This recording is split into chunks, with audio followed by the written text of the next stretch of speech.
Thanks very much for staying with us. Time now for Eye on Africa with me, Georgia Calvin-Smith. Tonight, at least 85 civilians are killed in a drone strike on a village in northwestern Nigeria in a miscalculation by the army. A probe is launched as hundreds of Nigerians have died in similar mistakes since 2017. Also, Kigali hosts the signing of a treaty between the UK and Rwanda as Britain scrambles to try to salvage efforts to ship asylum seekers off to East Africa. Westminster's hoping that the deal can head off further legal challenges to its controversial plans. And as battle lines become even more entrenched at COP28 climate talks in Dubai, we hear from conservationists in Zimbabwe who are desperately worried about the fate of wildlife as elephants die of thirst before them amidst devastating drought. But first, the civilian death toll from a drone strike in northwestern Nigeria over the weekend has risen to at least 85. Around 400 civilians have been killed by similar mistakes since 2017. President Bola Tinubu's ordered an investigation into this latest miscalculation by the military in its battle against armed groups and criminal gangs. Our Sam Olakoya has more. It's an incident that has left a nation in shock. Official figures put the death toll at 85, while 60 others were injured. The victims were attending a religious ceremony in Agabe local government area of Kaduna State, but they ended up the perfect target for a drone attack by the Nigerian army. The military, in its account of the incident, said it carried out the attack to eliminate terrorists who wanted to attack defenseless citizens. Military spokesman Major General Edward Buba indirectly justified the attack, saying terrorists often deliberately embed themselves within civilian population so the civil populace can bear the consequences of their atrocities. It is unclear if any terrorists were killed in the attack. It looks more a case of hitting the wrong target. Attacks by the Air Force jets and military drones are frequently carried out against jihadists and armed groups in northern Nigeria. Some of the aerial attacks have in the past struck the wrong targets, killing many civilians. The worst incident occurred in Ran in 2017 when the Air Force mistakenly bombed a large camp for internally displaced persons, killing 115 persons. President Bola Tinubu has ordered a thorough investigation into this latest incident. Nigerians want to know why the military has a history of hitting the wrong target. Sam Olakoya there for us in Lagos. Now, senior Hamas officials laid wreaths at a statue of Nelson Mandela on Tuesday as South Africa marked the 10th anniversary of the death of its first black president. Members of Mandela's family joined former Hamas government minister Bassem Naim, who was part of a delegation in the country being hosted by Mandela's grandson. South Africa's long been a vocal supporter of the Palestinian cause. The British Interior Minister was in Kigali on Tuesday for the signing of a treaty with Rwanda meant to revive the UK's bid to send asylum seekers that arrive on its shores to East Africa. The original proposal was blocked by UK courts. Clemadi Roma has more. The new agreement to send asylum seekers from the UK to Rwanda had been in the works since the Supreme Court's decision in November. English judges had declared the first migrant deal illegal, arguing that the safety of such migrants could not be guaranteed in Kigali. However, Rishi Sunak, the Conservative Prime Minister who has made immigration his battleground, hasn't backed down. His Home Secretary made the trip to Rwanda this Tuesday to sign a new treaty aiming to circumvent the British court's decision and revive plans to send refugees from the UK to the land of 1,000 hills. Rwanda has now established a strong reputation for the humane and professional administration of refugees and migrants. This is something understood by the UK and the multilateral community. The treaty that we signed today builds on that joint work. The treaty still needs to be adopted by the parliaments of both countries. The new text guarantees that asylum seekers will not be sent on to third countries after their arrival in Rwanda, and a new appeals court could be established in Kigali to handle individual cases. NGOs, human rights advocates and affected migrants continue to denounce this outsourcing of asylum rights, which some claim goes against international laws. After the signing, France 24 was not allowed to film or ask any additional questions during an interview between selected British medias and the Home Secretary. Clément de Roma there for us in Rwanda. Now, as talks continue about the efforts to coordinate an effective and just global response to the climate emergency, battle lines have appeared in Dubai at the COP28 climate talks between fossil fuel lobbyists and those hoping to see an end to the funding of hydrocarbon projects. Now, Africa is amongst the regions most on the front lines of the effects of global warming. Our correspondent reports from Zimbabwe that conservation teams are growing increasingly worried about the effect of drought on local wildlife. Drying watering holes, elephant carcasses have become a common sight here at the Hwange National Park. The Hwange National Park has become one of the hardest hit when it comes to conservation areas in Zimbabwe.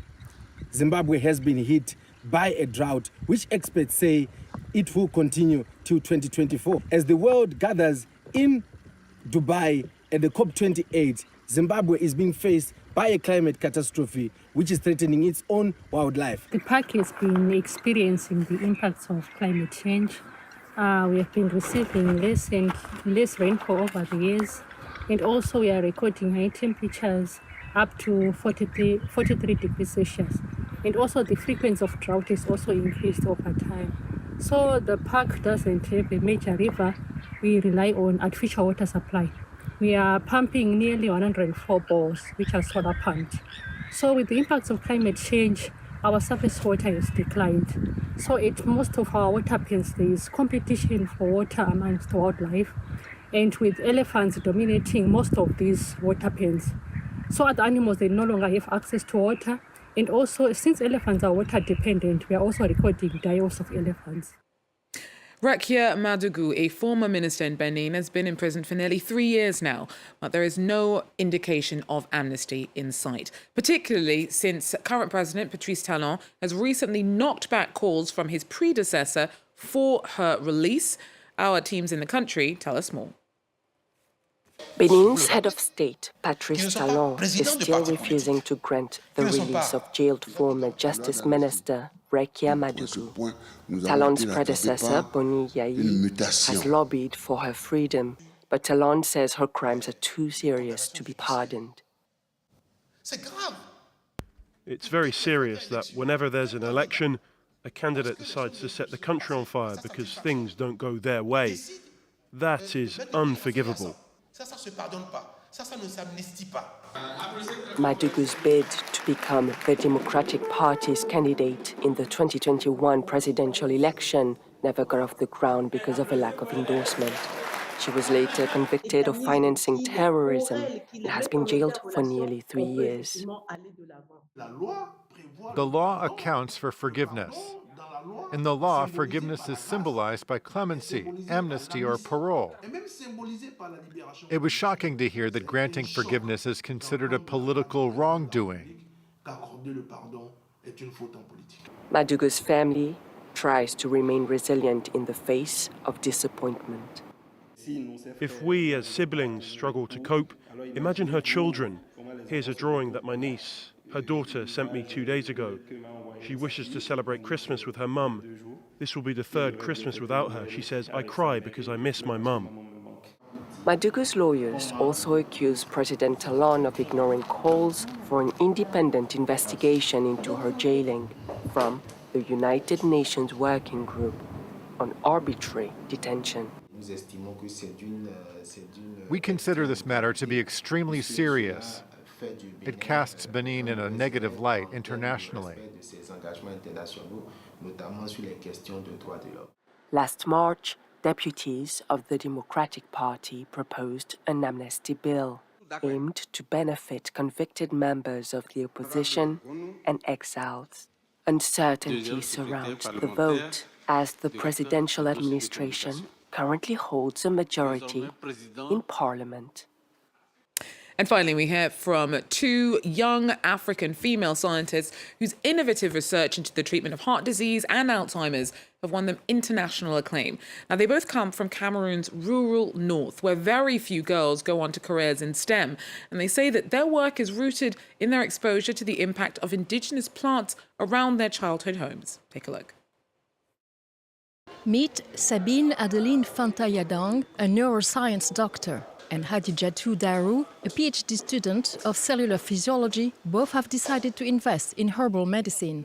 You've no idea what medicinal plants can do to treat illness and, above all, repair the heart. Because these plants are equipped with molecules called active principles that are capable of acting at the level of our organism, helping our organism to fight against disease. Both women were distinguished for their research into the potential of Cameroon's traditional herbal medicines in the treatment of heart disease and Alzheimer's. They were recognized along with 28 others from sub-Saharan Africa by the L'Oréal UNESCO for Women in Science Young Talents program.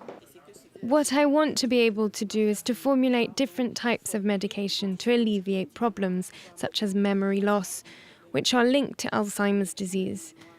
And of course to be able to disseminate this information to the general public, who inevitably do not have access to these treatments for Alzheimer's disease because they are really expensive. For Daru, the bark of the bitter Garcinia cola, a nut eaten across Africa, may improve cardiovascular health. In a way, I'm trying to explore the activity of natural substances from plants in the treatment of these diseases. So I'm working particularly on arteriosclerosis, which is a major cause of heart attacks.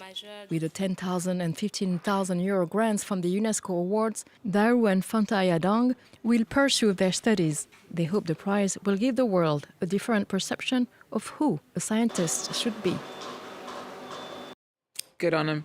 Well, that, though, is all we have time for Eye on Africa. Thanks very much for joining us. Do so again if you can. Till then, take care.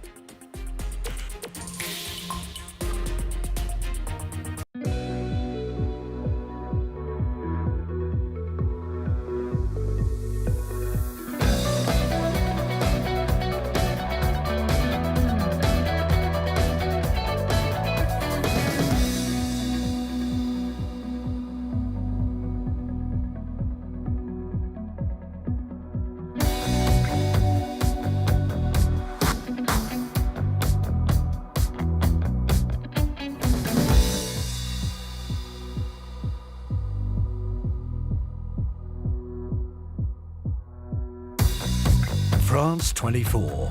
Every art form. Liberté, égalité, actualité.